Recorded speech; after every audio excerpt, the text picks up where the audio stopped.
Okay, so I thought since this was the first year that they gave us this block, we would kind of focus on some of the unique issues for the patients with the unusual cancer diagnoses. And obviously people in this room understand kind of the concept of that, but rare cancers are the ones that are less than around 10 or 15 per 100,000. There's less data to support what it is we do, so we have guidelines, not really standards of care. And so when you get these emerging therapies, it's often difficult to understand how they integrate. And then, as was mentioned earlier in the GI block with the importance of clinical trials, the more unusual the cancer is, the more the opportunities for clinical trials becomes that much more important. It's a way we leverage for patients to actually get treatment. So the person that I brought in from out of town is well known in her field. Like, I think from here, no one cry any tears for her. I think she's going to Australia. So she lives in the echelon of influential people within nuclear medicine. So radioligand therapies can be radiation oncologists. They can be in our group. It's actually our program that is ultimately doing it, which probably makes her twitch. But that in her world, it's really the nuclear medicine people, the PET people. And the idea of Theranostics, where you are using a technique that both diagnoses it and looks at the relevance of that therapy and then putting a therapeutic tracer onto it or a ligand onto it, I think that whole concept is just exploding right now. So where Gabriella, may or may not know whether she had relevance 30 years ago, now she's like, everybody needs Gabriella. So Gabriella Spilberg comes from Yale. She runs their Theranostics program and their clinical trial thing. She was going to give us a primer on Theranostics.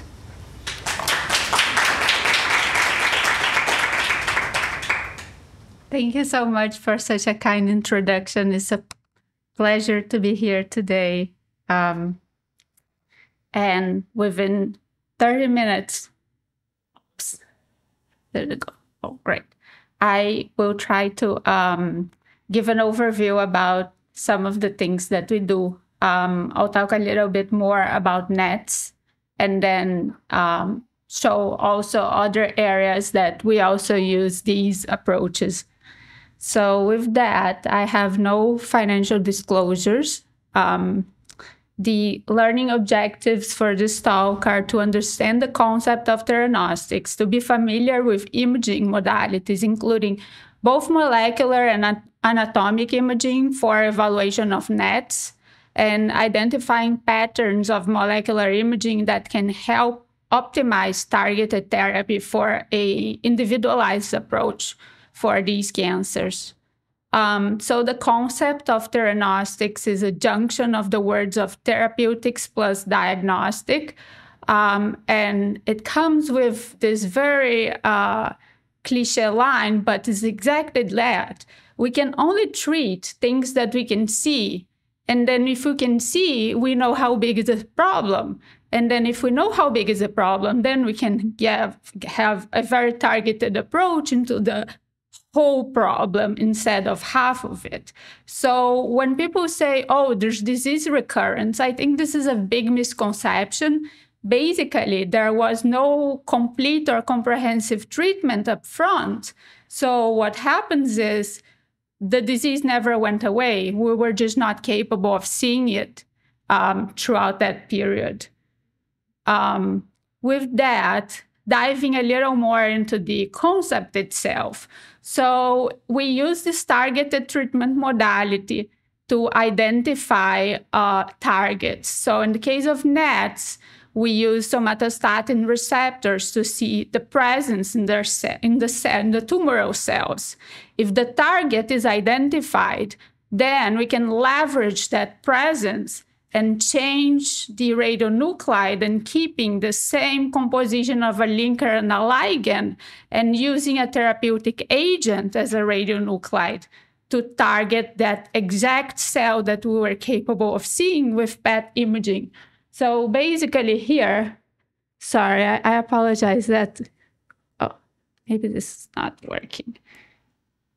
Sorry, it just died. I tried just before coming here, but it's like you can see the error, right? Or no? So basically, you have a radionuclide and the same composition of the radionuclide. You can either use as a diagnosis agent. Most of the times we use PET imaging, or you can change that into a therapeutic agent, most commonly nowadays, lutetium-177. And then you have a linker and a ligand that will attach to this target that we so much talk about. So what is a radiotracer, tracer, or radionuclide? I mean, they all mean the same. So they're this molecule that will attach to this specific target. In the NETs, we predominantly use somatostatin receptor type 2 and to a lesser extent type 5. There's multiple tracers approved worldwide. In the US, most commonly gallium-68 dotatate, which you may or may not have heard about it.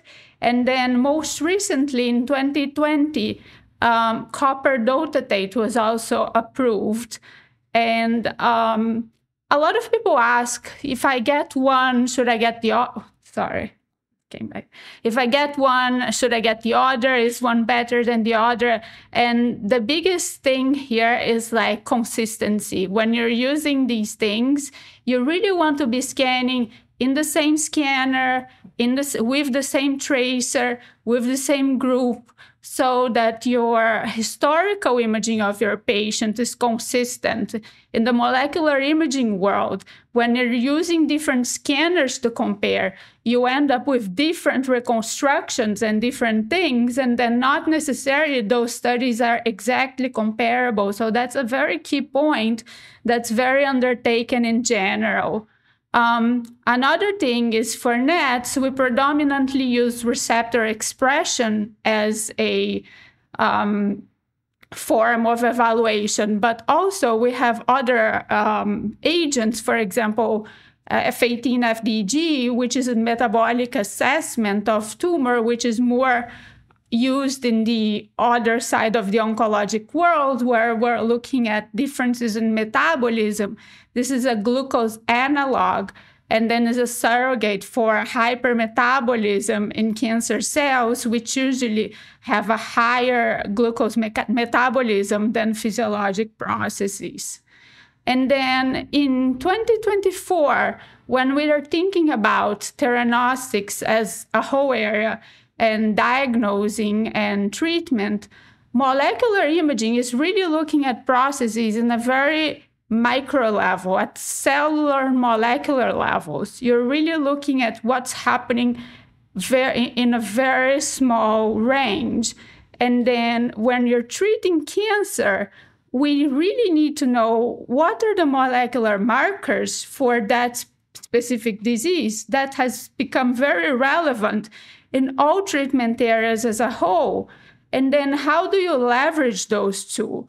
So basically, the first thing you really need to do is to prove that a target exists, because not always that you have something that should, by the book, it should be there. It is actually there, and it's targetable, right? So you use targeted therapy in some patients which are supposed to respond and they don't.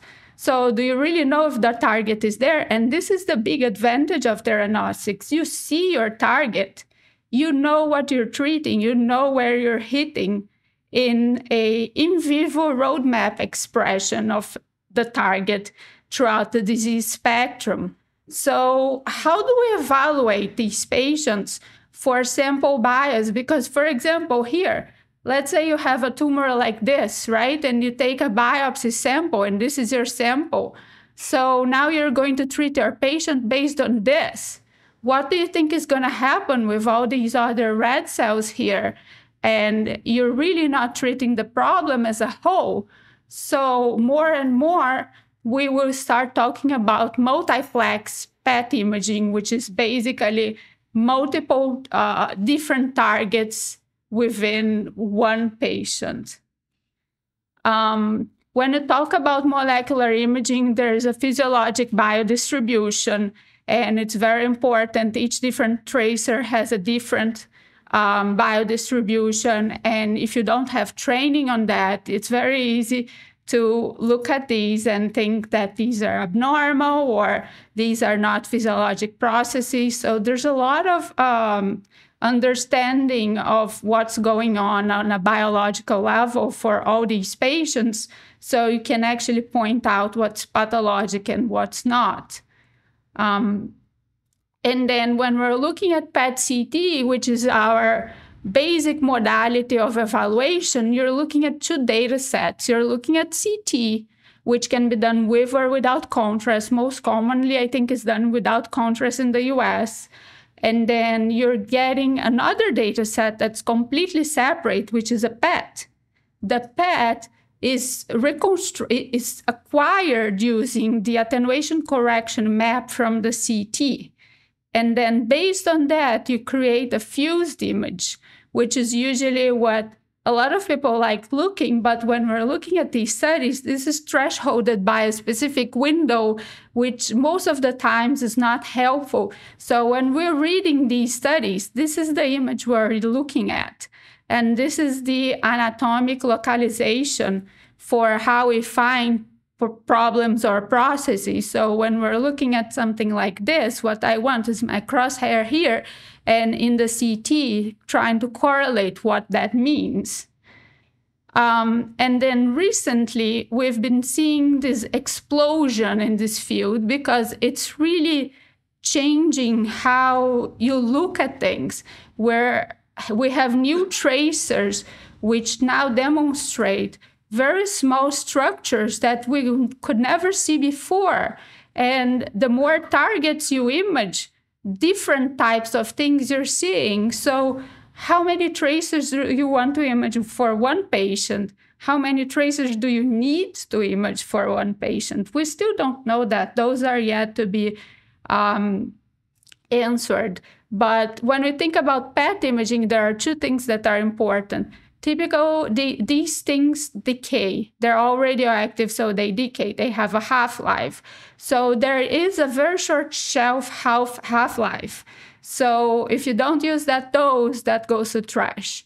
And then if the patient is late, the dose decays sometimes, you can't really use it. Gallium, for example, is 60-something minutes. So if the patient's 1 hour late, you can't really reschedule for the same day. So these are things that, in terms of operational, they're very relevant. And then this type of radiation has 511 keV, which requires heavy shielding, and this heavy shielding is very expensive. So that's another thing to take into consideration when you're putting these machines and doing these things, is how do you shield the location that is being used and things like that. So going back to imaging, right? You have conventional imaging, CT, MR, ultrasound, and X-ray, which are static pictures of a physical structure, which allow evaluation of patterns of enhancement or size criteria. And then when we talk about NETs is a very heterogeneous group of diseases that's bundled together into one single category, but in reality, they're not really all the same. So when you talk about NETs in general, the most common ones are gastroenteropancreatic and lung, but less commonly, you can have almost from any organ in your body. And then one thing that is very interesting is a lot of people think about these associated with syndromes, but most of them are actually sporadic. So that's a very big misconception. And then when you talk about histology concepts, recently they separated the poorly differentiated category. And poorly differentiated category, what happens is they become more aggressive and then histology usually will be less well evaluated with and better to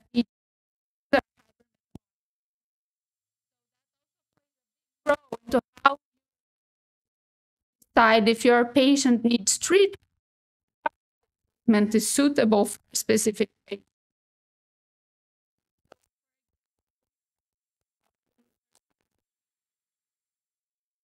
and differentiation increase metabolism, and therefore in the same patient you can have FDG-avid and data-avid disease. And that happens a lot in NETs. You can have coexistence of high-grade and low-grade disease. So how do you decide what's important here and what really should be addressed and what should be treated? So there's this scale where they've looked at the expression of somatostatin surrogated by PET imaging with dotatate and FDG.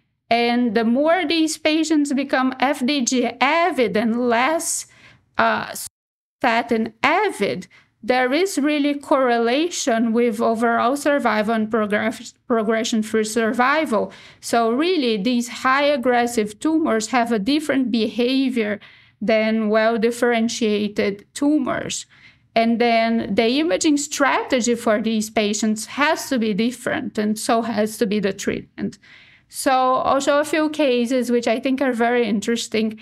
So this patient presented, and this is the chest CT, obviously, and you can see here in the CT, does anyone think that these bones look abnormal? If I was reading this, I would probably have called it normal. If it's a patient that comes in the ED with chest pain, however, when you image them, this is what you see.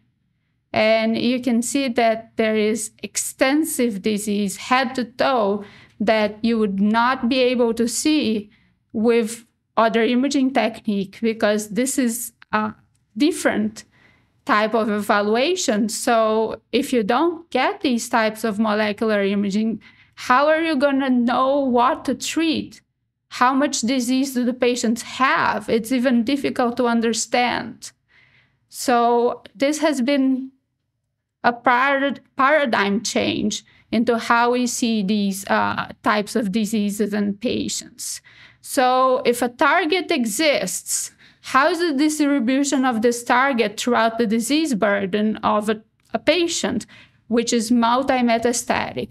Is the target density enough for you to give PRRT?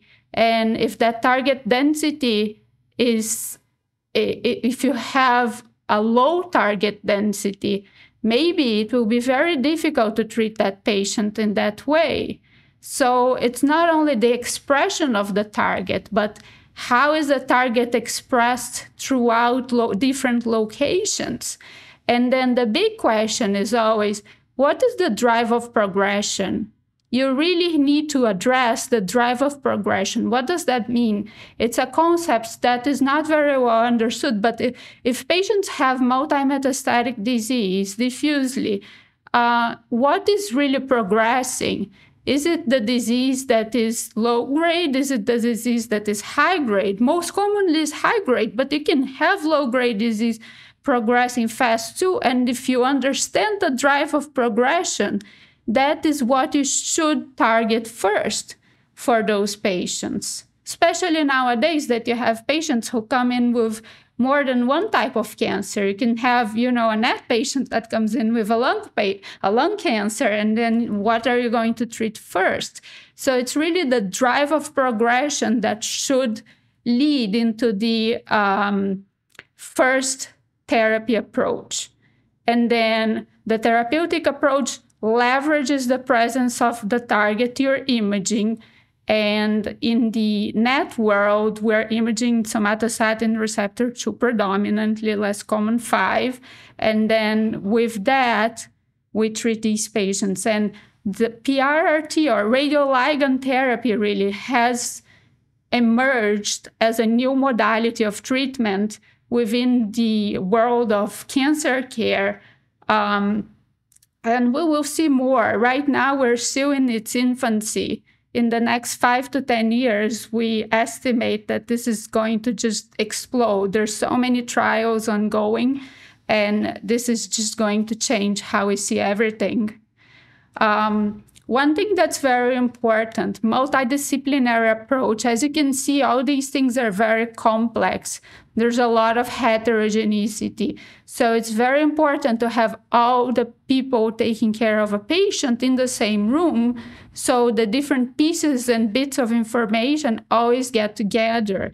So multidisciplinary teams with tumor boards and things like that are very important, so we can make decisions which make sense. Everyone can be biased by their own field. However, when we put everyone together thinking, that's when usually you get to the best results. Patient selection is critical. If the patient has target in one lesion but not in another, why would you ever treat him if the one that's growing is the one that's not expressing target? I'll show a case like that, and it's like, this is real. You can't really treat someone who has progressing disease that's not avid in the specific target if that's going to be the patient's problem. It's pointless. So that's very important. Not only treating the right patients, but not treating the right patients is key. And once we see the target and we're happy, then we can do treatment. In the NET world, we're doing lutetium-177 dotatate, or Lutathera is the commercial name. It's a beta emitter. We know that, and it causes single-strand DNA damage. Right now, approved, we only have beta therapies. So it's usually 4 cycles, 8 weeks apart. There's a little bit of variation on that. If patients have toxicity of some form, we can increase a little bit the time between the cycles. And that's also very important. Really, you should have these patients evaluated between every cycle by someone in the team who knows when is the lowest point of the counts, or if there's renal impairment, how far out is the marrow toxicity going to be worse, things like that. They're very daily questions that arise in clinic. And then this is one patient that was treated. So you can see here, this is a baseline scan, and the patient was progressing. There's these little black dots here. They're all cancer spots in the liver. These all have the same window, by the way. And you can see here, right, there's progression here. So this is a pre-treatment scan. And then after the treatment, you can see that most of the spots are gone. Not everyone has this amazing response. However, we're working our way to get a newer generation of radioligand therapies to get this response more commonly for patients. But I think one of the big things is like the disease is very heterogeneous. Hitting one single target a lot of times is not enough. And then this is an example. This patient's a 48-year-old female, history of high-grade mixed acinar cell neuroendocrine tumor of the pancreas. And this is an FDG. So this is an initial staging scan. And you can see here, that's this black blob, and this is diffused image. And there was a liver lesion that was growing. And this liver lesion, no one knew, is this, more aggressive, less aggressive? So a dotatate was obtained. Oh, sorry. Why? It's missing a CT. Oops. Oh, there. So you can see this is a dotatate PET. This is photopenic in the dotatate PET. So if you give Lutathera to this patient, you're not going to treat anything here. The drive of progression is this liver lesion that's growing. So this patient needs some other treatment. So it's very important to have someone who can interpret these multiple PETs with CT and MR to be certain that it's going to be pointless to do treatment here. And it's a very expensive treatment, as a lot of you know. So this is the patient we don't want to treat. This is the patient we will refer back to the oncologist who sent you to evaluate and say, we don't think it's appropriate to treat.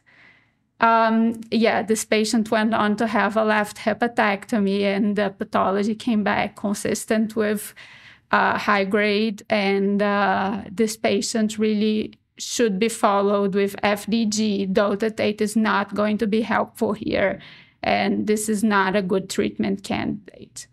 So I'll talk a little bit beyond NETs. And this is a breast cancer patient with a bone scan. And in the bone scan, I don't know if you can see if it's projecting okay, but you can see that there's maybe like 2 little spots here.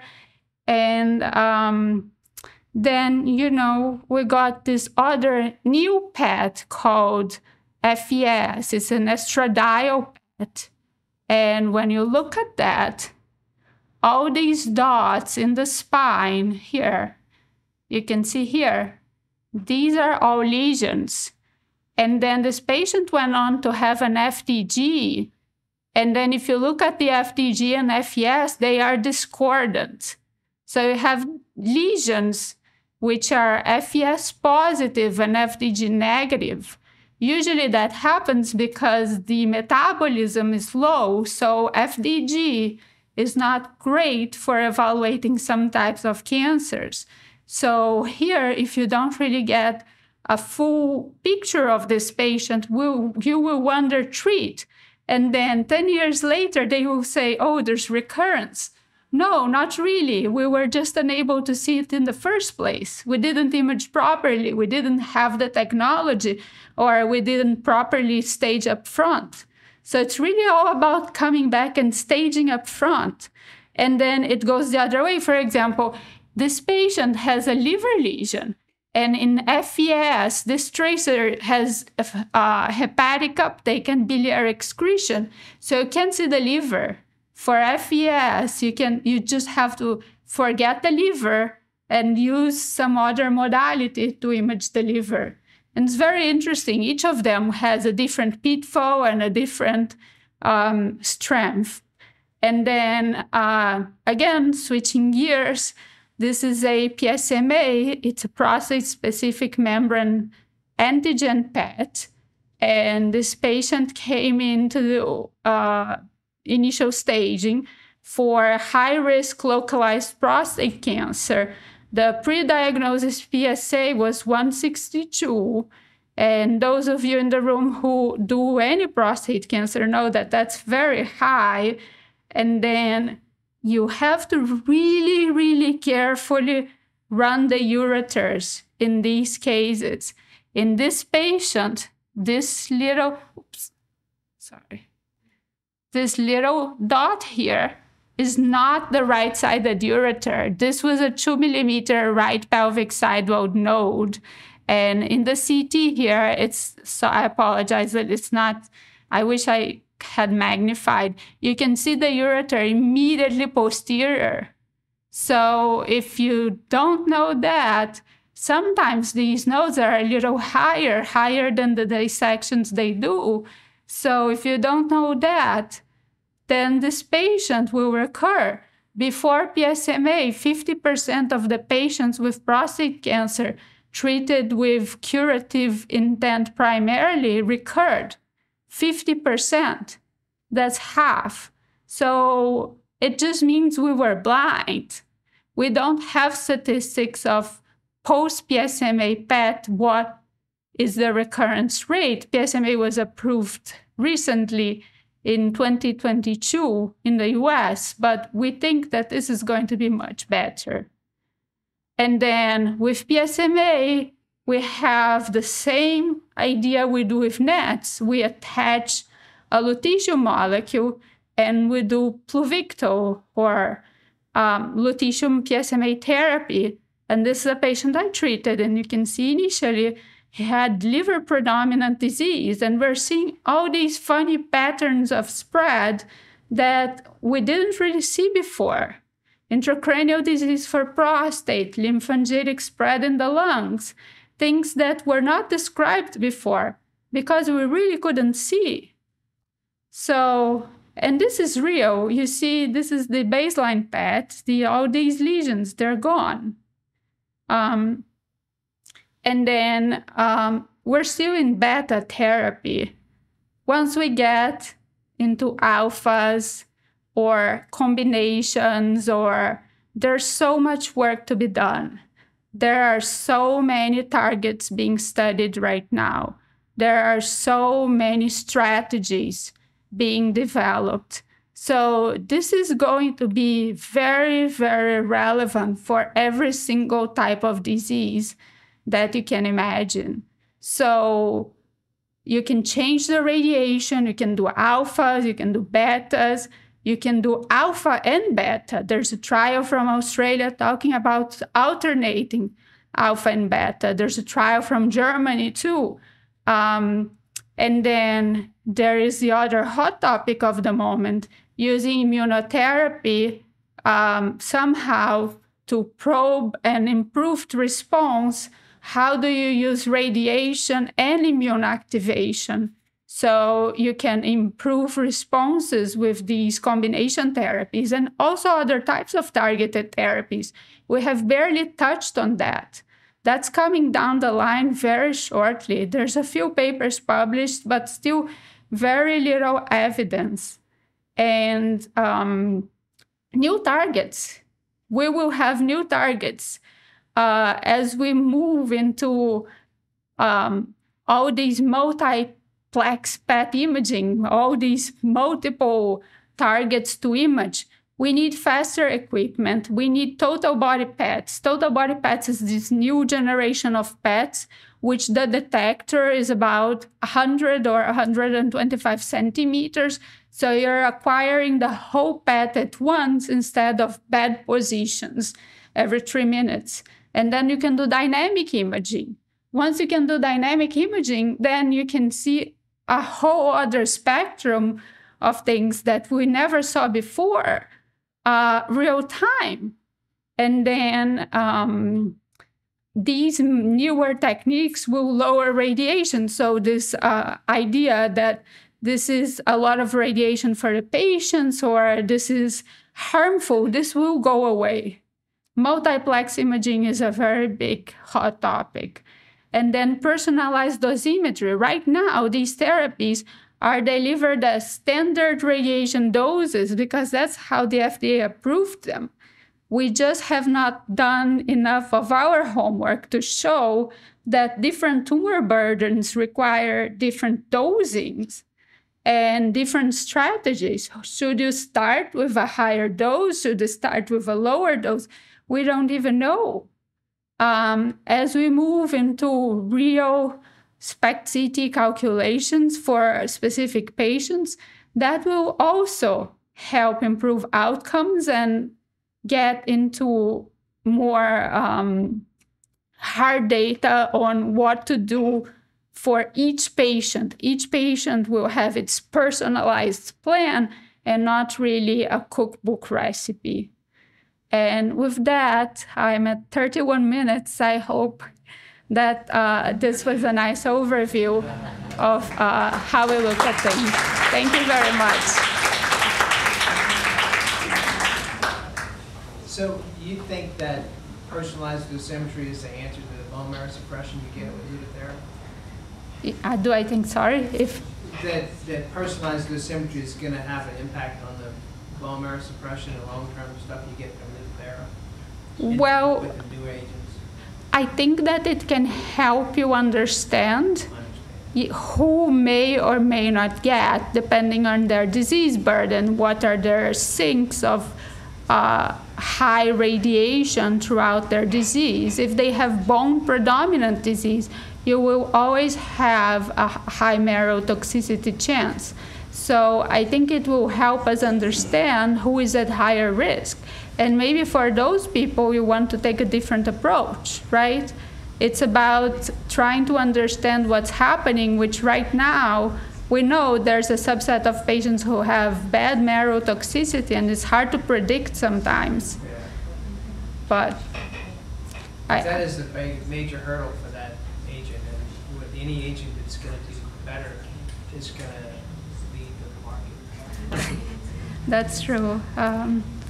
I think there's also a question if early marrow cells have some kind of expression of receptors and because you can get bone marrow expression without having any bone involved. yes, so that is also, or patients with decreased renal function where you have a much longer circulation time.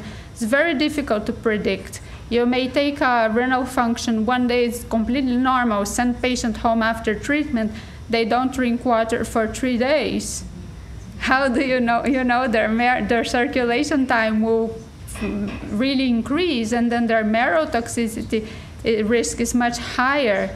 So there's a lot of things that we have no control over or we don't measure that can influence those things. And I think that we need to be more proactive into studying these things so we can get a better handle on who is at higher risk and maybe monitor those patients. Maybe we have to have like eye watches or whatever to document how much water or what's their hydration state, things like that.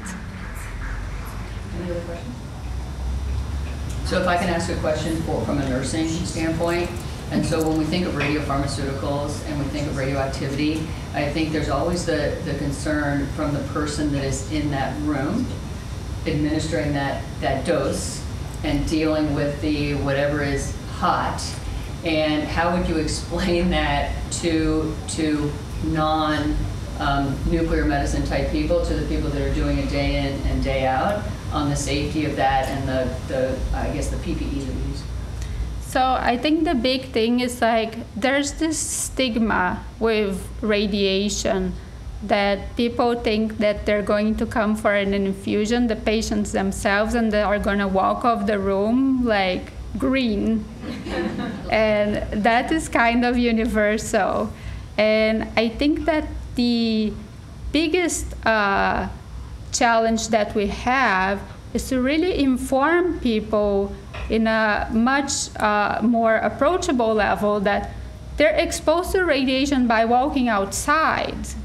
There's a background of radiation exposure to the general population that a lot of times may be higher than what you have inside one of these rooms. So not necessarily that is something negative. It's about knowing what you're doing, having proper training on how to handle things. For example, double gloving for alphas, you're done. Alphas don't penetrate that much, so you don't have to even worry. So there's all these small things that if you have enough information and if that is disseminated in a much more universal way, that's going to go away. I think right now there's still, there's all these nuclear accidents that people think about, or it's very stigmatized. I don't think that we have to deconstruct that idea by being informative. So I think if we approach that and really explain that it's not exactly like that, it's very helpful. In my hospital, we've done a big job on that. And currently, people at the nursing pool will actually want to come for the therapies. But that's not always the case, and especially the younger ones who have no information, the younger people, they're scared. But then, you really have to have maybe a radiation safety office that's very active into dispersing those informations. For example, in our patients now, we have an EPIC tag for radioactive, just like they had with COVID. Patients who receive radioligand therapy have an EPIC tag. So if they come to the ED, everyone knows. So it's not like there's radiation everywhere. It's about safety, and it's about safety handling. So I think that's a big part of it. Any other questions? Okay, awesome. Really, really great. Thank you so much. Thanks.